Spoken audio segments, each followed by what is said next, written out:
The wolf at my feet was not supposed to survive the night.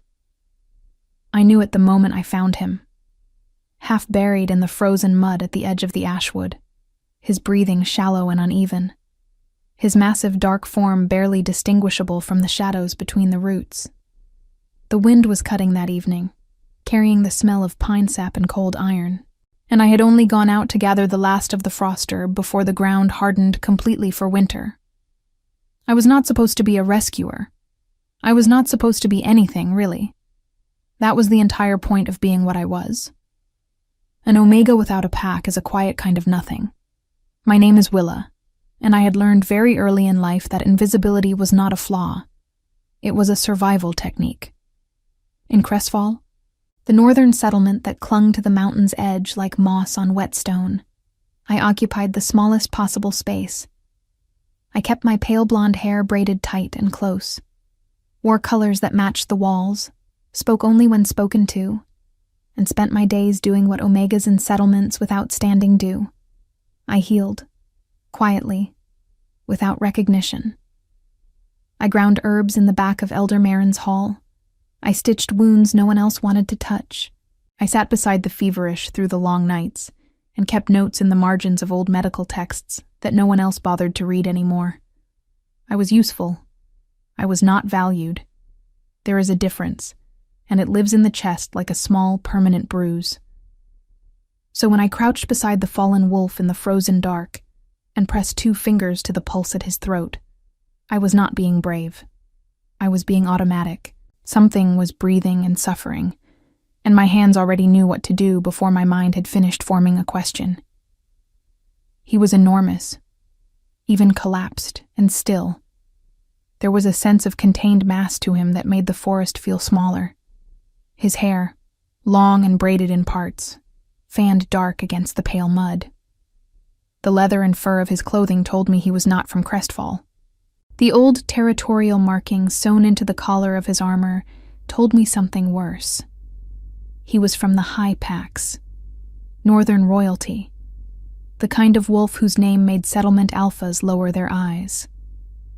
My hands went cold for a reason that had nothing to do with the temperature. I should have gone for help.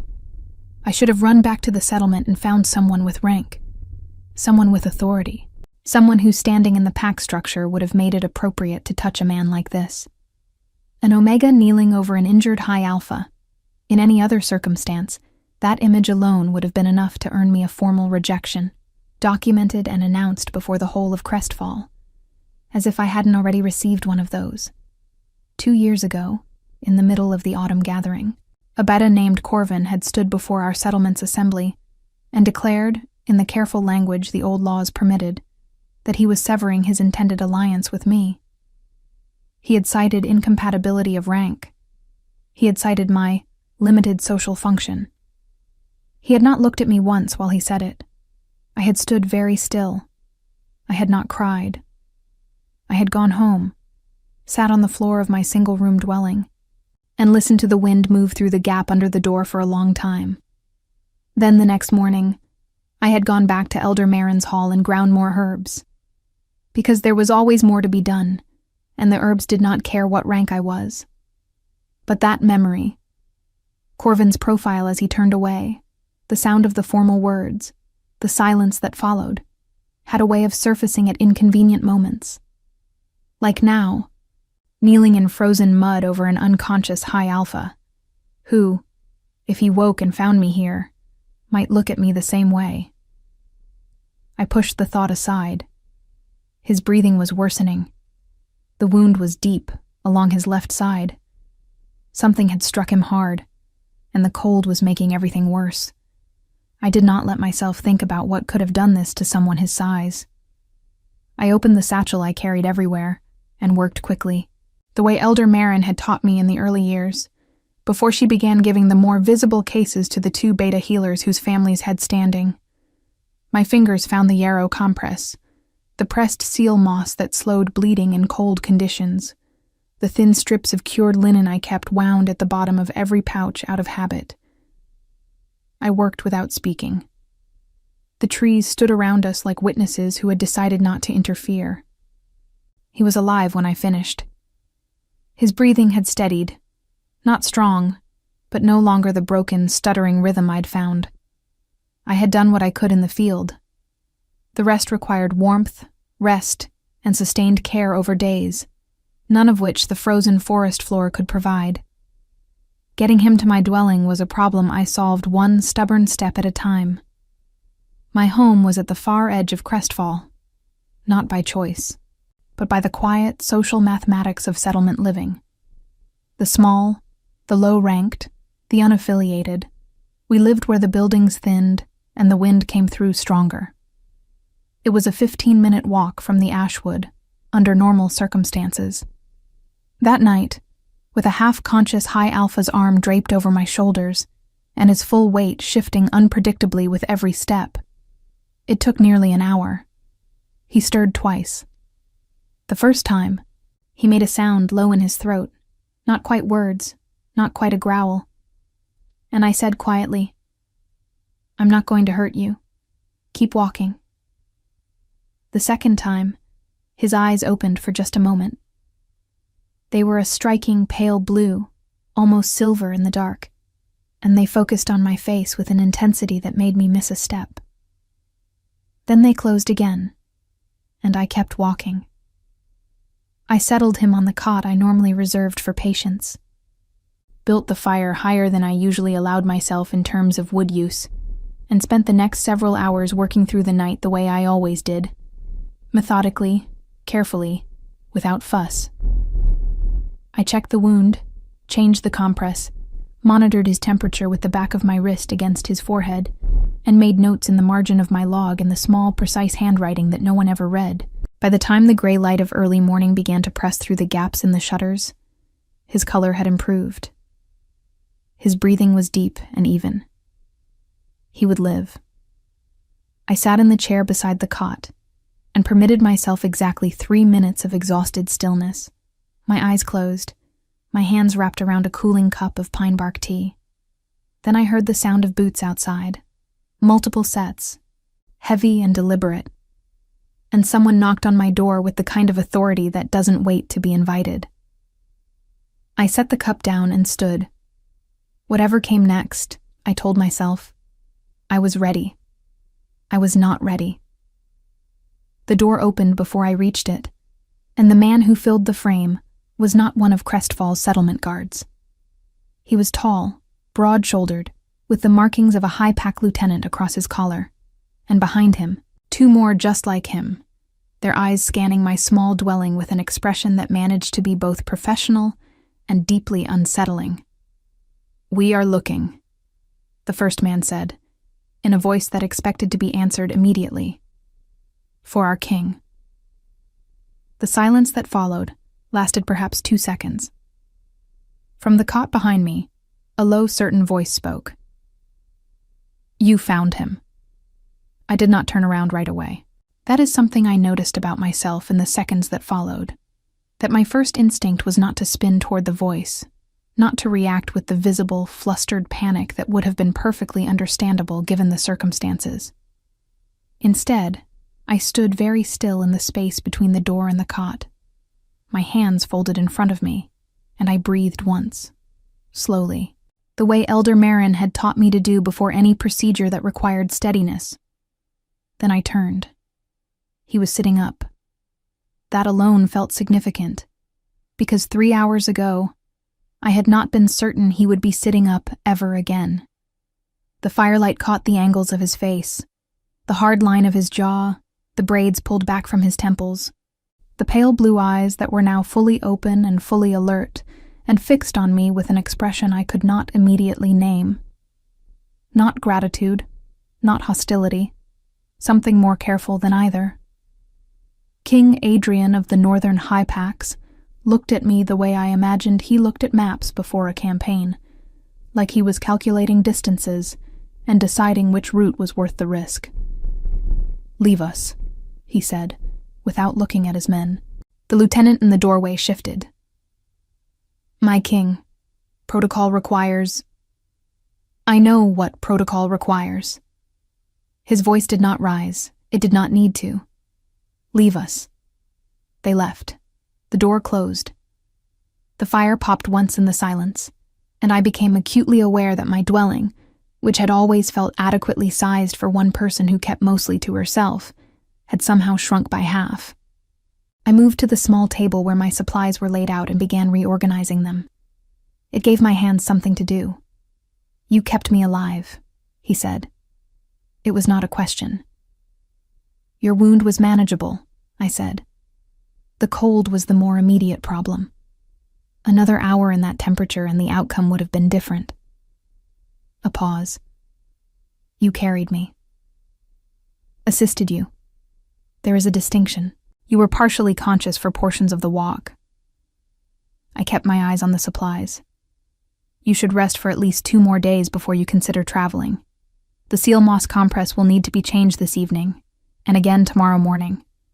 I can leave instructions if you prefer to have your own people manage it, but the technique requires some precision, or the wound will reopen." Another silence.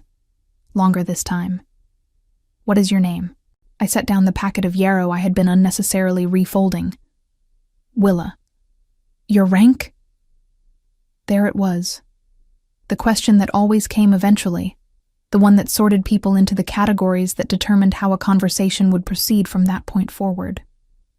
I had answered it enough times to have lost most of the sting of it, the way a bruise eventually becomes just a patch of yellow that you stop noticing. "Omega," I said. "Unaffiliated." I watched his expression for the flicker, the small, involuntary recalibration that crossed most faces when they received that answer. The slight withdrawal, the adjustment in tone. I had become very good at detecting it, the way you become good at detecting weather shifts when you spend enough time outdoors. It did not come. He looked at me steadily and said, "An unaffiliated Omega who carries field medical supplies into the Ashwood after dark and knows how to use seal moss compress in sub-freezing temperatures." "I'm a healer," I said. "Or near enough to one. I don't have a formal title because titles require pack standing, and I don't have pack standing. But I've been doing this work for 6 years, and the people I treat recover, so the distinction has always seemed somewhat academic to me." Something shifted in his expression then. Not quite a smile, because I suspected full smiles were not a frequent occurrence for a man who carried himself with that particular quality of contained authority. But something loosened, fractionally, around the eyes. "Sit down," he said. "Please." The please surprised me enough that I sat. He did not speak immediately.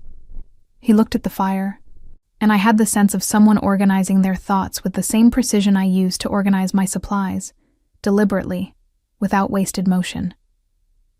In the daylight coming through the shutters, I could see the scar at the corner of his jaw that the darkness had hidden last night. Old. Whatever had left it had not been minor. "I was ambushed," he said finally.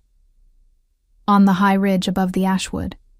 3 members of the Duskfang faction, who have apparently decided that the transition period following my father's passing presents an opportunity worth exploiting." He said it without heat, in the tone of someone reporting a weather event. "My escort was separated from me in the trees. They will have been searching through the night." "Are you in danger here?" I asked. Directly, because I had found over the years that direct questions saved significant amounts of time. He looked at me. "Not from the Duskfang. They won't move on a settlement." A pause. "Are you asking if you are in danger?" "I'm asking if I need to send for more supplies or more people." He was quiet for a moment. "No, not yet." He shifted against the cot, and the slight tightening around his eyes told me the movement had cost him something. The more pressing concern is what happens when my escort arrives, and Crestfall's Alpha learns where I spent the night. I understood what he meant.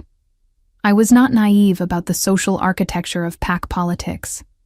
A king's security detail arriving at an unaffiliated Omega's home would generate exactly the kind of attention that settlement politics were made of. Elder Halvard, Crestfall's Alpha, a broad, tradition-minded man who had looked through me at every assembly for 6 years, would want explanations. He would want to be the center of them. He would want the story told in a way that positioned Crestfall favorably and minimized the uncomfortable detail of who had actually provided the care.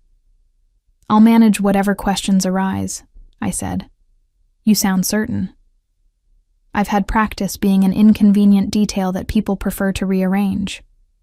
He looked at me again with that same careful attention, the kind that felt different from being looked at the way I was usually looked at, which was to say, past. "I would like to know," he said slowly, "why you brought me here instead of alerting the settlement." I considered the question honestly, because by the time I had found someone with the authority to make a decision, and that person had considered the political implications, and the appropriate parties had been notified, and everything had been done in the correct order with the correct people present. I paused. "You would have been past helping. And you didn't think the risk to yourself was worth considering?" The risk to myself for helping someone injured in the forest seemed significantly lower than the risk to you of remaining in it. The calculation was straightforward. He did not respond immediately. Outside, I could hear the sounds of Crestfall beginning its morning. The clatter from the cookhouse, a child calling something across the square, the stamp of boots on frozen ground. Normal sounds. The world proceeding as it always did, unaware that anything had changed. Except that something had. I could feel it the way you feel a change in air pressure before a storm. Not visible yet, but present. A new weight in the atmosphere. "You'll be compensated," Adrian said. "Formally and properly. I'll ensure that isn't necessary. It is." His voice carried a finality that I recognized as non-negotiable, the tone of someone who had spent his life making decisions that other people were required to accept. "What you did last night was not small, Willa. I won't treat it as small." My name and his voice landed differently than I expected. I looked away toward the fire. That was when the knock came. Not the careful knock of someone uncertain of their welcome.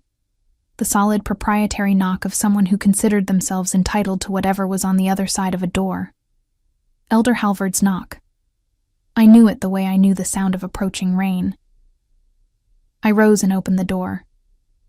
He stood on my threshold in his formal morning cloak, two of his senior betas flanking him, his expression arranged in the practiced combination of authority and benevolence that he used for situations requiring management.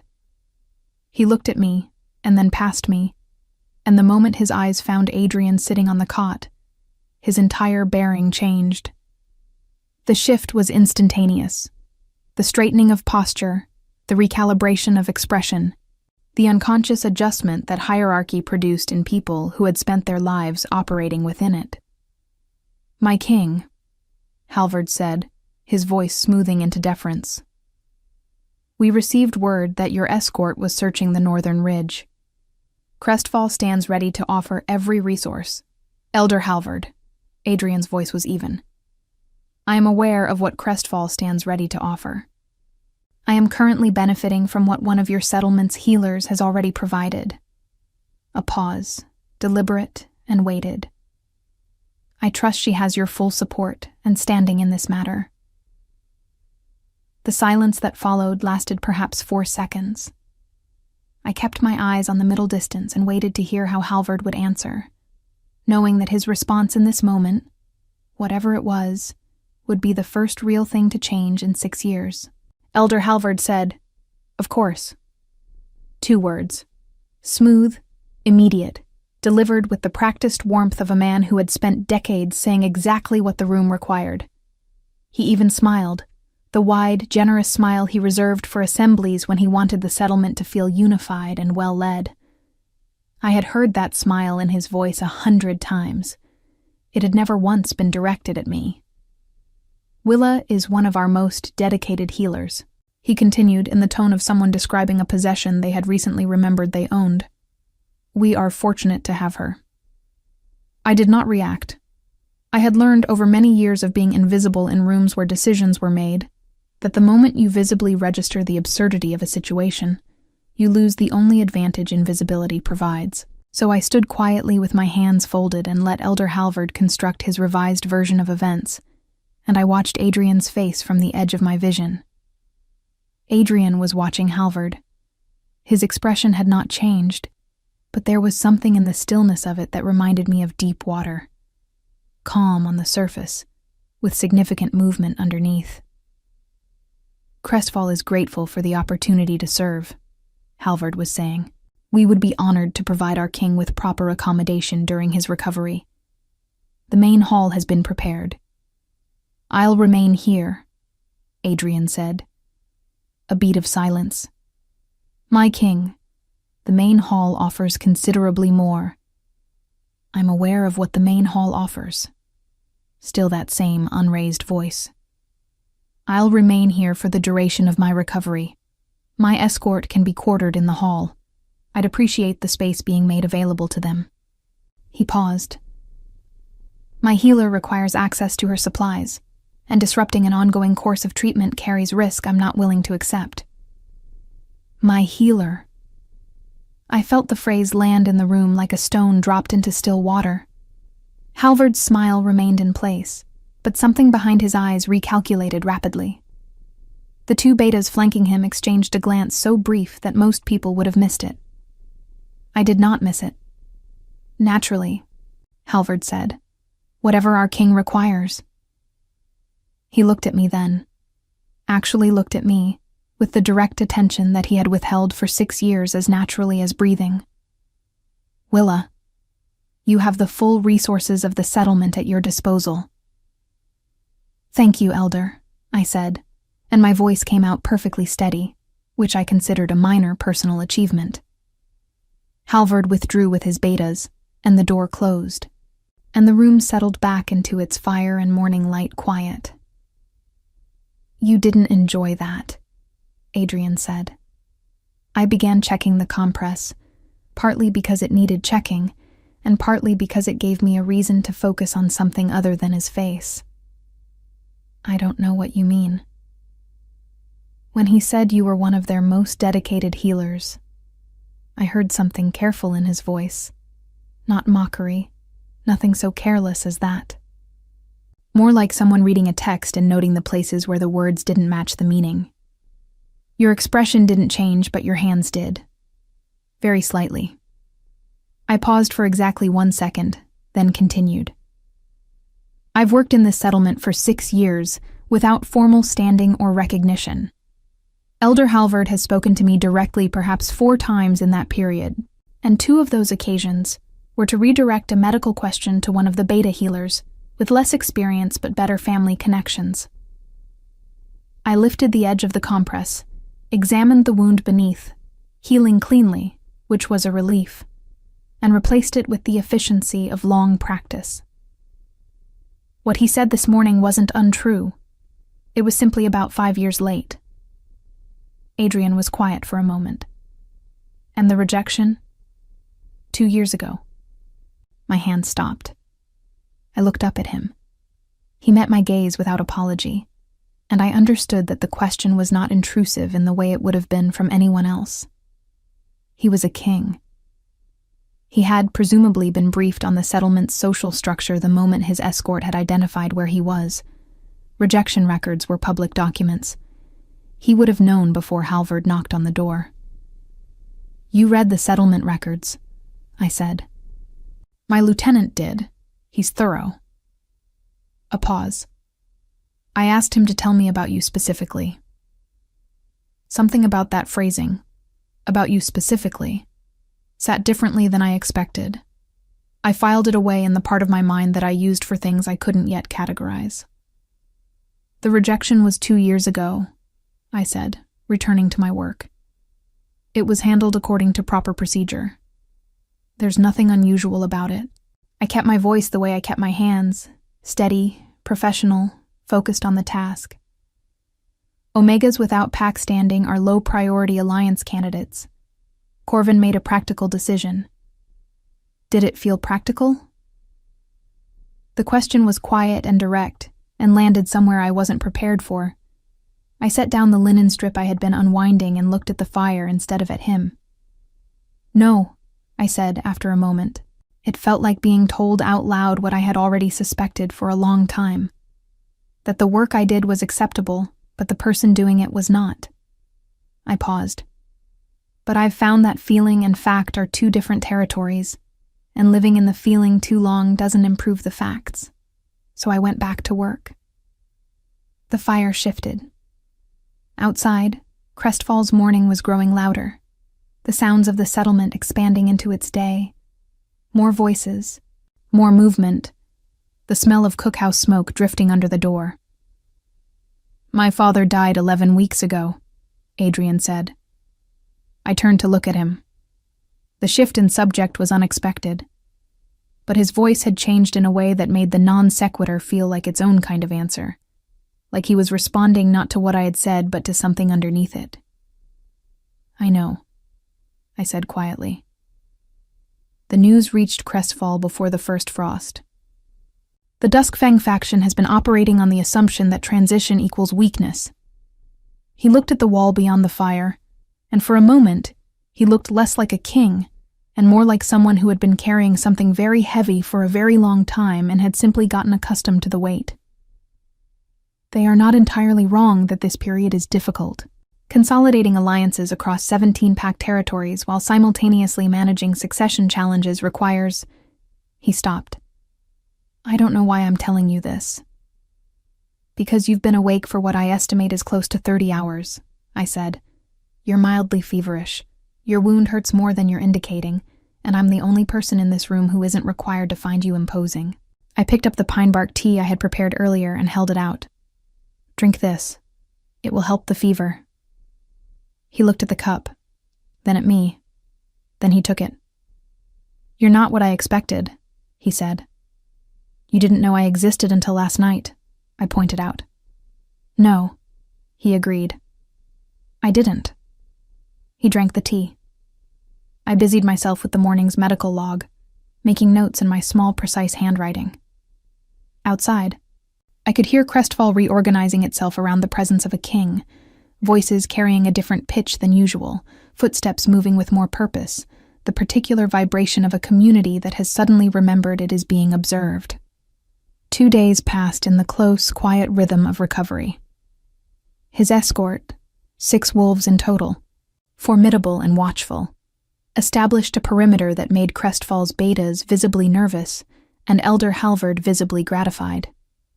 The settlement buzzed with the significance of the visit, stories already shifting and expanding in the way of settlement stories, the details rearranging themselves to place important people closer to the center. I was aware, in an abstract way, that I had become briefly significant by proximity. Women who had not spoken to me in months found reasons to knock on my door. Younger pack members lingered near my dwelling, with transparent casualness. Even Corvin had apparently been seen near the eastern path, which was not his usual route, though he had the sense not to actually appear at my threshold. I treated my patients. I changed Adrian's compress morning and evening. I made tea and noted improvement and kept my log. On the second evening, he asked to see the medical texts I kept on the narrow shelf above the supply table, and I gave them to him, and he read with the focused attention of someone who considered books a serious matter, and we sat in a companionable quiet that I found, to my own surprise, entirely natural. On the morning of the third day, he was well enough to stand without assistance. I watched him move carefully across the room, and knew that the portion of this I had come to think of, privately, as ours was ending. The outside world, the 17 pack territories, the Duskfang threat, the machinery of succession, had been waiting with the patient certainty of something that does not need to rush. "I'll be leaving tomorrow," he said, without turning from the window. "I know," I said. A pause. The gray winter light fell across the floor between us. "I want you to come to the high pack seat," he said, as a formally recognized healer, with standing, title, and appropriate compensation. He turned then. "Not as a favor. As a position that has been vacant for 2 years, and that I am now certain I have found the right person to fill." The fire popped softly in the silence.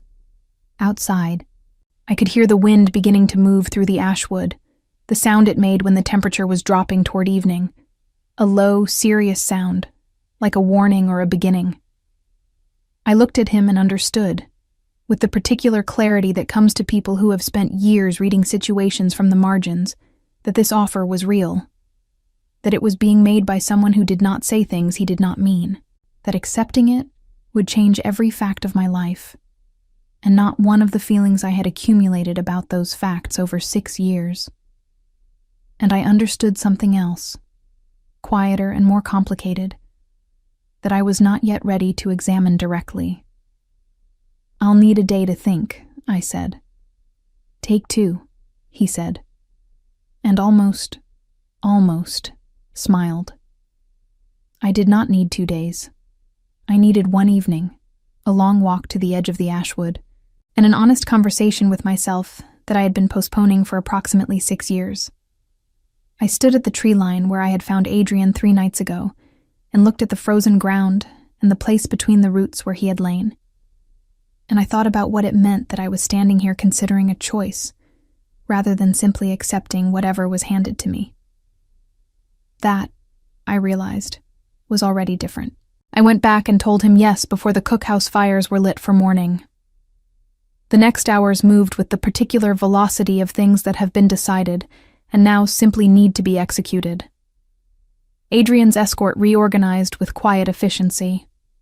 Elder Halvard arrived to perform the formal farewell with the careful enthusiasm of a man who understood that this visit, whatever its origins, had elevated Crestfall's standing in ways that would take months to fully calculate. He shook hands and made speeches, and at one point gestured toward me with the proud, proprietary air of someone presenting their own idea. I let him. It cost me nothing, and the morning was cold, and I had packing to do. My dwelling took less time to pack than I expected, which told me something I decided not to dwell on for too long. That 6 years in a place can leave very shallow roots when the place itself never fully claimed you. My medical supplies filled 2 cases. My texts filled a 3rd. My clothing fit into a single travel bag. I stood in the empty room for a moment before I closed the door, listening to the particular silence of a space that has been vacated, and I felt something I could not quite name. Not grief exactly, and not relief exactly, but the complicated mixture of both that arrives at real endings. Then I picked up my cases and walked out into the cold morning air. The journey to the high-pack seat took 4 days by the route Adrian's escort chose. Longer than the direct path, but the direct path crossed the high ridge where the Duskfang had staged their ambush, and no one suggested it. We traveled through dense pine forest that gradually gave way to older growth, the trees growing taller and further apart, the light between them taking on the particular quality of places that have been undisturbed for a long time. I rode in a covered transport with 2 of the escort wolves, and spent most of the journey reading or watching the forest through the small window, cataloging what I saw the way I cataloged everything, carefully, with attention to detail. Adrian rode ahead with his senior lieutenants. I caught sight of him occasionally through the window, his profile against the gray sky, the dark braids, the way he held himself in the saddle with the unconscious ease of someone who had been doing it since childhood. We did not speak much during the journey. There was a quality to the silence between us, though, that felt different from ordinary silence. It had texture to it, the kind that builds when 2 people are both paying attention to something they haven't yet decided how to name. On the 2nd night, we stopped at a way station, a long stone building maintained for exactly this purpose, warm and well supplied. The escort settled into their routines, and I ate at the long common table and listened to the conversations around me with the attentive quiet I had always used in new environments. Adrian's people were, I noticed, more varied than I had expected. His senior lieutenant, a sharp-faced woman named Sarah, ran the logistics of the journey with a precision that made Elder Halvard's betas look approximate by comparison. The youngest of the escort, a wolf barely past his first decade of training named Pip, had an earnest quality that made him volunteer for every task no one else wanted, and who I caught studying one of my medical texts with furtive interest when he thought no one was watching. "You can borrow it," I told him, passing the fire. He startled, then, reading my expression, took the book with both hands and a seriousness that made me think he would not lose it. On the third morning, Sarah fell into step beside me as we prepared to resume travel. She was direct in the way of people who consider indirectness a waste of good time. "You're wondering what to expect," she said. It was not a question. "I'm observing," I said. "I find it's more useful." Something in her expression shifted. A small, evaluating quality, like a door opening slightly to check the weather. The high-pack seat is not like Crestfall. It's larger, louder, and considerably more political. There are 4 other healers already in residence, 2 of whom will resent your appointment on principle, and 1 of whom will attempt to make you feel unwelcome within your first week. She paused. His name is Edric. He's been angling for the head healer position for 3 years, and will view you as an obstacle. "Thank you for telling me," I said. "I'm telling you because wasting good healers to politics is something I find personally irritating." She looked ahead at the road. "The king doesn't give positions he doesn't mean. He also doesn't explain his decisions to people who question them, which sometimes creates friction. You'll find your footing faster if you understand that the position is real and not contingent on anyone else's approval." I considered this. "And you're telling me this because I was in Crestfall the morning after you brought him in," she said simply. "I saw the wound. I saw the work you'd done in field conditions, in the dark, alone, without the supplies a proper medical station would have provided. And then I saw you stand in that room while Halvard took credit for your settlement's dedication, and your face didn't move." She looked at me sideways. That kind of composure is either very well trained or very deep. Either way, it's useful. We reached the high-pack seat on the afternoon of the 4th day. I had formed expectations during the journey, had imagined something large and fortified, and the reality confirmed the imagination while exceeding it in details I hadn't anticipated. The seat was built into the side of a granite ridge, the stone of its walls continuous with the stone of the mountain, not placed against it, but grown from it, or so it appeared. Towers rose at intervals, and the great main gate was flanked by carved figures that had been worn by weather into something more suggestion than depiction. It was old, older than Crestfall by centuries. I could feel the weight of it. My quarters were in the healer's wing, a set of 3 connected rooms that represented more dedicated space than I had occupied in my entire time in Crestfall. There was a proper preparation room with a stone work table, a patient room with 2 cots and good window light, and a private room for sleeping that had a small hearth and a shelf that would accommodate all of my texts with room remaining. I stood in the preparation room and ran my hand along the stone work table and felt something shift quietly in my chest. Edric appeared at the door within the hour. He was a man somewhere in his middle years, carefully maintained in appearance, with the particular expression of someone who has organized their self-worth around a position they have not yet achieved. He looked at me with the practiced neutrality of someone performing an assessment.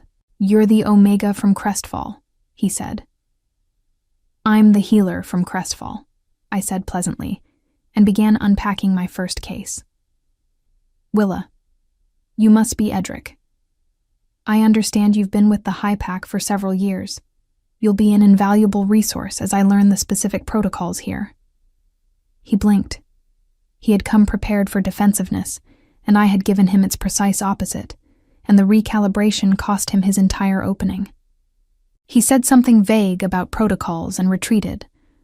I unpacked my second case and allowed myself a small, private satisfaction.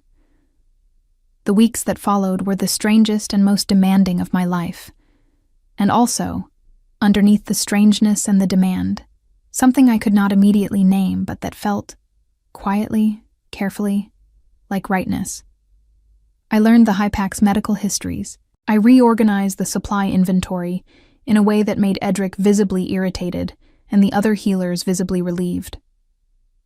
I treated a recurring joint condition in Sarah's left wrist that had apparently been managed inadequately for 2 years, and after the third treatment, she nodded at me in the corridor with an expression that, for Sarah, constituted high praise. Pip appeared in the preparation room regularly, ostensibly to return books and borrow others. Actually, I suspected, to ask questions he was too self-conscious to ask elsewhere. I answered them. He had a good mind and a genuine instinct for the work, and I told him so. And the way his entire bearing changed when I said it told me something about how rarely he had been told things like that. I saw Adrian in the formal contexts, the morning assemblies where the day's territorial reports were delivered, the occasional hall dinners where the senior pack figures gathered. He was different there than he had been in my small dwelling in Crestfall, larger in the way of people whose authority fills a room that is properly sized for it. He listened more than he spoke. When he spoke, the room reorganized itself around his words. He looked at me sometimes across those formal spaces with the same careful, assessing quality I had first noticed in the firelight. I looked back, steadily, the way I had learned to look at things I needed to understand. One evening, 6 weeks after my arrival, there was a commotion in the lower hall. A runner arrived from the Eastern Territories, young, out of breath, with the particular urgency of someone carrying news they wish they weren't carrying. I was in the preparation room and heard the raised voices and was already reaching for my emergency case when Sarah appeared in the doorway. "Duskfang," she said. "They've moved on the Fern Hollow settlement. 40 wolves, some hurt badly. They're bringing them here." She met my eyes. "All 4 of the other healers are currently managing the winter fever outbreak in the lower town. You're what we have." I picked up the case. "How long until they arrive?" 2 hours, maybe less. "I'll need the preparation room cleared and the patient room fully supplied. Tell Pip to find me immediately. He's been watching long enough to be useful tonight." I moved past her into the corridor. "And tell the king that I'll need his authority to requisition the South Hall as overflow space. The 2 rooms won't be enough." Sarah was already moving. "I'll tell him." "Tell him also," I said over my shoulder, already calculating what the next 2 hours needed to contain, "that I'll require 3 more experienced hands, and that I don't particularly care about their rank, only their steadiness under pressure." I heard distantly what might have been Sarah almost laughing. I went to work. The wolves from Fern Hollow arrived in the gray hour before dawn. There were 38 of them.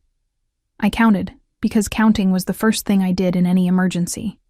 The immediate conversion of chaos into numbers that could be managed. 17 required immediate attention.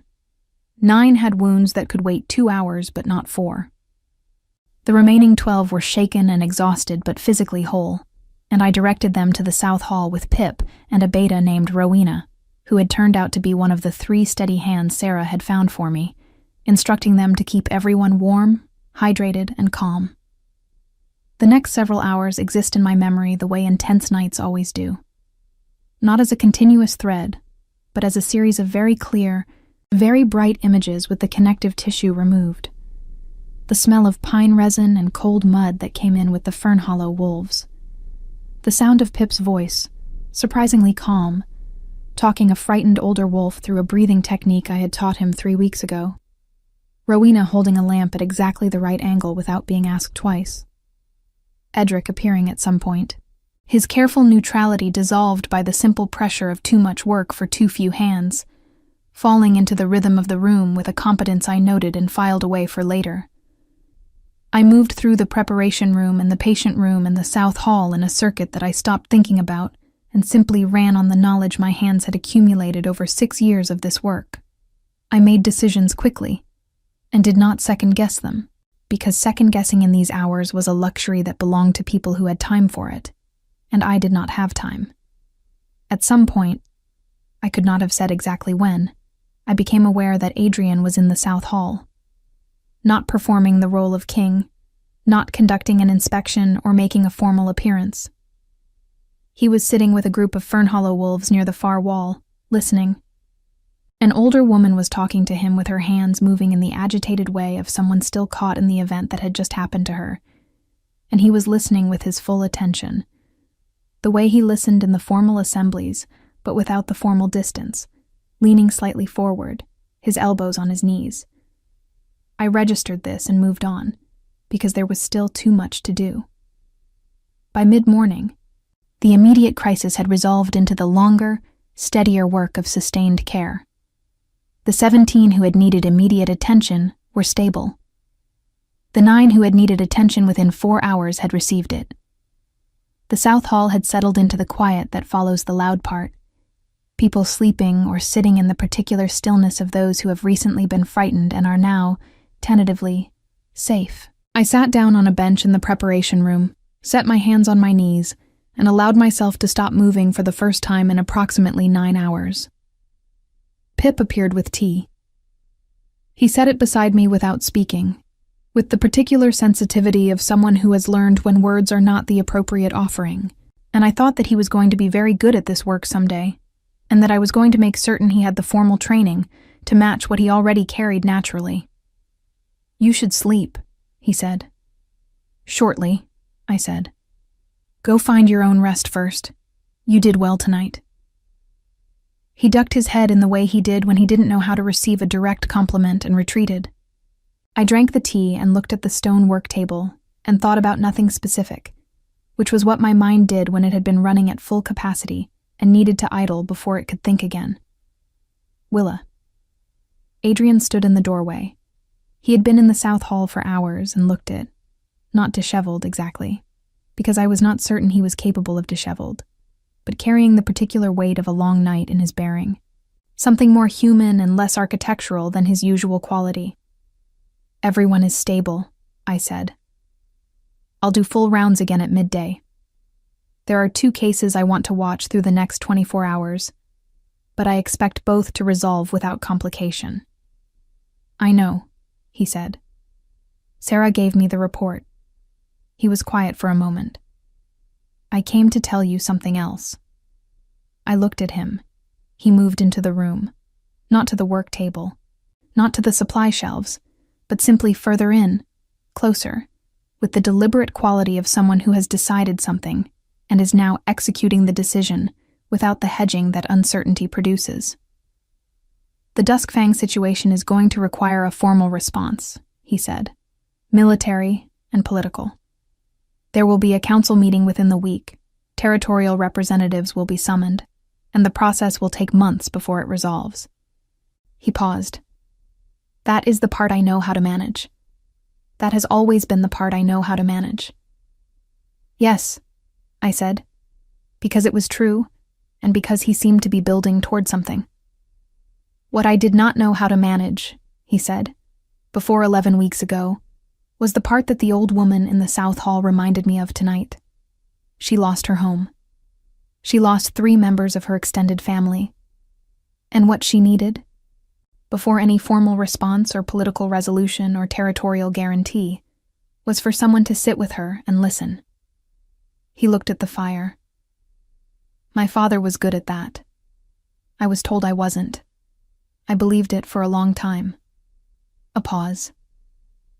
"She told me just now that I reminded her of him." The room was very quiet. "I imagine that was meaningful," I said carefully. "It was." He looked at me directly. "You built that tonight. Not the individual moment. I did that. But the environment in which it was possible. The South Hall, the organization, the fact that those people were calm enough and cared for enough that there was space for something other than crisis." He stopped. "I have been watching you work for 6 weeks, Willa. I have been watching you since the morning I woke up on your cot in Crestfall, and I want to say something that I should have said more clearly before now." I waited. "What you did in the Ashwood was not a small thing that a more important person should have done instead. What you have done here, in this seat, in 6 weeks, is not a secondary thing that fills the gaps between more significant work." His voice was even and deliberate, the way it was when he said things he meant to land without ambiguity. "You are not a detail that needs to be managed or positioned or explained. You are the most capable person in this building at what you do, And I have not said that plainly enough. And I am saying it now. I looked at my hands for a moment. 6 years is a long time to carry the specific weight of being told, in the language of formal rejection and institutional invisibility, that you are adequate but not significant. The weight becomes so familiar that you stop noticing it as separate from yourself.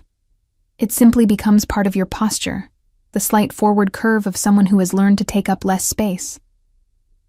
I noticed, sitting there, that my posture had changed. Sometime in the past 6 weeks, without marking the specific moment, I had stopped curving forward.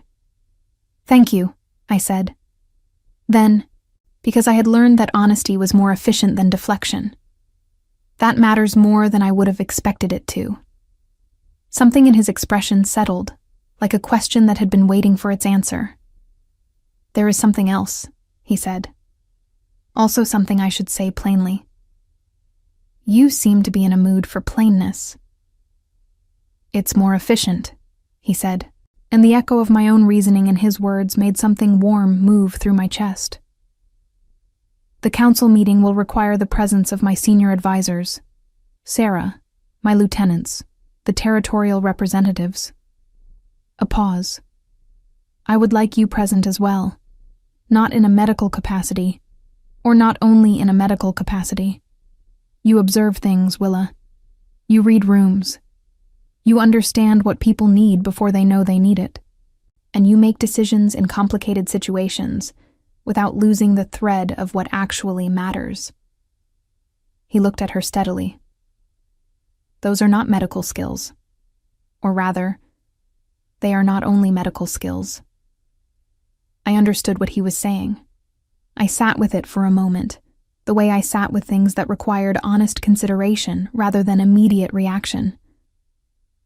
"You're asking me to step into a role I don't have formal training for," I said. "You don't have formal training for half of what you do," he said. "That has not appeared to limit you." I almost smiled. "I'll need to think about it." "I know," he said, and this time he did smile, full and brief and entirely genuine, the kind of expression that appears when someone drops the management of their face for just a moment. "You always need a day." In the weeks that followed, the council met. The territorial representatives arrived with their retinues and their agendas, and the particular energy of powerful people in a room together, measuring and being measured. I sat at the long table and listened with the same attention I had always given to rooms I was trying to understand, and I spoke when I had something specific to contribute, and I watched Adrian manage 17 competing interests with a patience and precision that I found, privately, remarkable.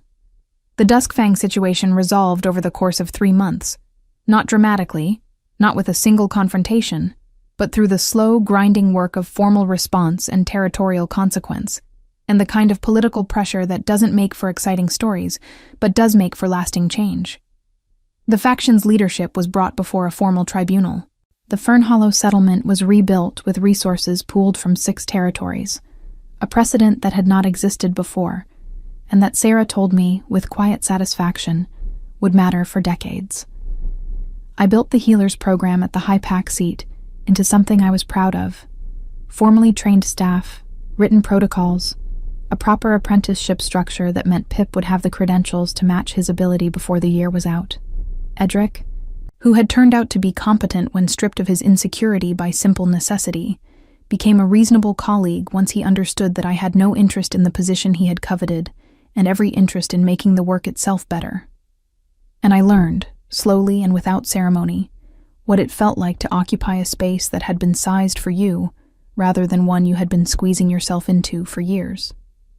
On an evening in late spring, when the High Pack seat's stone walls had finally absorbed enough warmth to stop feeling cold to the touch, I was in the preparation room updating my protocols when Adrian appeared in the doorway with 2 cups of pine bark tea, made, I could see from across the room, with the precise measurements I had once written in the margin of a medical log that he had apparently been paying attention to.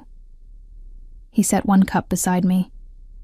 He sat in the chair across the work table, the same way I had sat in the chair beside his cot in Crestfall, and I thought about that, about how much distance we had traveled from that frozen night, and how the thread of it was still visible if you knew where to look.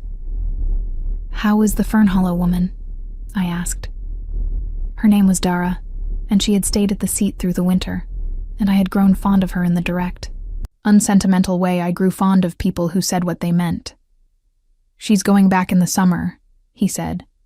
"She told me she wants to be there when the new hall is finished." A pause. "She also told me that she expects to be invited to the seat's autumn gathering, and that she will be evaluating whether the hospitality is worth the journey." "She'll come every year," I said. "She likes it here."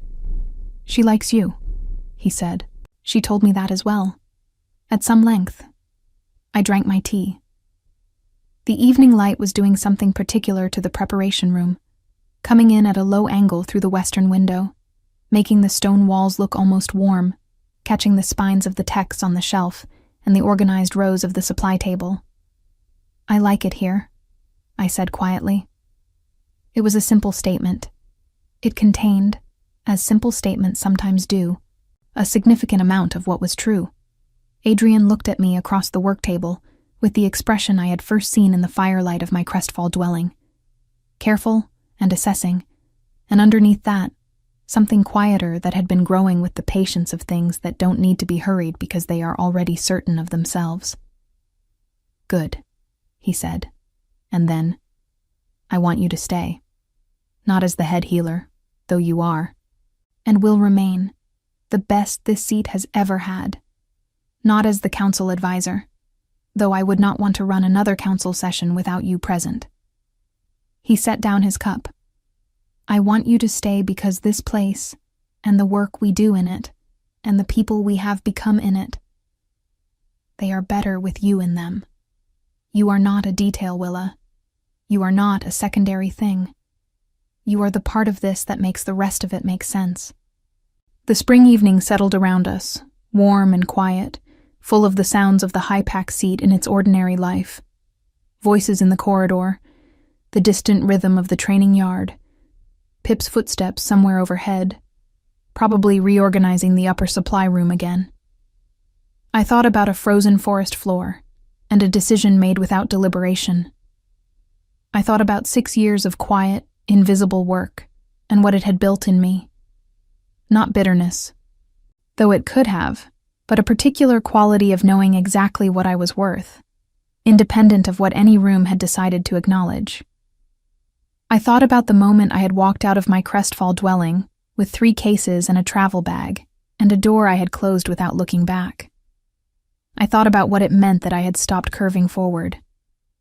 "I'm already staying," I said, and that was the end of the story that had begun in a frozen forest. Not with celebration or ceremony or any of the formal acknowledgments that Pack Society used to mark significance, but with 2 people sitting across a work table in the late light of a spring evening, drinking tea. Both of them exactly where they were supposed to be. Dara came to the autumn gathering, as I had known she would. Pip received his formal healer's certification the following spring, in a ceremony that he spent the entire preceding week pretending not to be nervous about. Sarah's wrist, treated consistently and correctly, stopped troubling her entirely by midsummer. Edric published a paper on cold weather wound management that cited, with scrupulous accuracy, the field techniques developed by the head healer of the high-pack seat, and the woman who had once been an unaffiliated Omega in a settlement that had learned her name only when a king had said it first. She built something real, in a place that was real, with people who knew precisely who she was. That was enough. That was, in fact, everything.